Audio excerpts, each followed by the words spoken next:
What's up mga bebs? Dahil nga trending ngayon yung Lucky Charm ring, ay umorder nga din ako ng isa.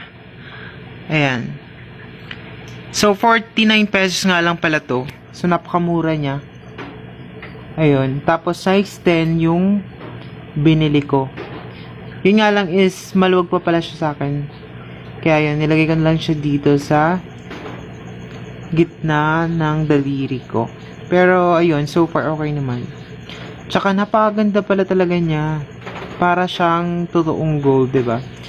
Sa halagang 149 pesos, meron ka ng stainless na Lucky Charm ring.